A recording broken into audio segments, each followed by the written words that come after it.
There's a fear running underneath this entire part, and I want to bring it into the open, because it does more damage than most scams do.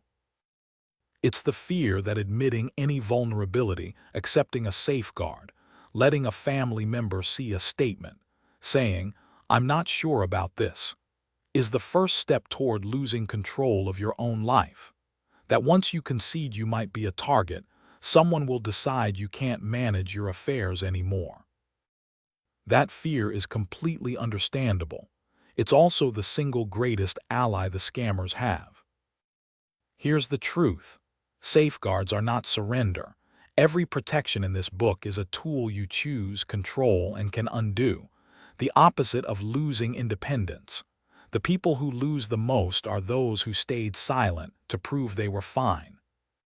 Here's the thing worth sitting with. Secrecy is what makes these crimes so devastating. Romance scams, fake investments, caregiver theft. Every one of them depends on you not telling anyone. And the most common reason people don't tell anyone isn't gullibility. It's the fear of being treated as incapable. So the scammer's greatest tool isn't technology at all. It's your entirely reasonable wish to remain the competent adult you've always been. Which means something genuinely freeing. Talking about it is not evidence of decline. It's the specific behavior that protects you. Now, look at what this book has actually asked of you. Not one item on this list transfers control of anything. Transaction alerts. Your bank texts you. Nobody else is involved. A card freeze button. You tap it, you undo it in seconds. Sensible daily limits. You can raise them at a branch whenever you choose. A family safe word. A shared secret held equally. The callback rule and the payment pause. Habits that live entirely in your own head. And talking to someone before large or unusual money moves. A conversation, not a permission slip. Everyone is reversible, self-directed, and invisible to the outside world. They're the financial equivalent of a seatbelt. You wear it because you're a competent driver, not because you aren't. Now here's a distinction worth holding. There's a real difference between safeguards and surrender, and it's worth naming clearly so nobody blurs them, including well-meaning family. A safeguard is something you set up, control, and can remove. Alerts. A second set of eyes you invited. A rule you made for yourself. Surrender is someone else taking control of your decisions, signing away authority, someone else's name on your accounts, being cut out of your own finances.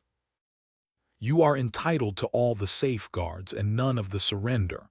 And if a family member's concern starts sliding toward the second, you're allowed to say so plainly, "I want your eyes, not your hands." So here's what to do. Choose your safeguards deliberately while nothing is wrong. Alerts, limits, a freeze button, a safe word. Doing it early makes it a decision, never a reaction. Pick one trusted person for a second opinion on unusual money decisions, and frame it as consultation, not permission. Smart people at every age run big decisions past someone. Say the sentence out loud to family. "I want your eyes, not your hands." It sets the terms clearly and kindly. Talk early about anything that feels off, before money moves, when it's easy and costs nothing. And refuse the shame. If something has already happened, telling someone is the competent response, not a confession of decline. Here's what I'd do. I'd set my safeguards up early and on purpose, while I'm sharp, while nothing's wrong, because a protection I chose is proof of good judgment, not evidence against me. Doing it in calm times means nobody can ever frame it as a reaction to a mistake. And I'd refuse the false trade entirely. I know the fear of seeming incapable is precisely what keeps people silent while they're being robbed, so I'd flip it. The competent, independent thing is to talk. Staying quiet to look strong is how people lose everything, and their independence too.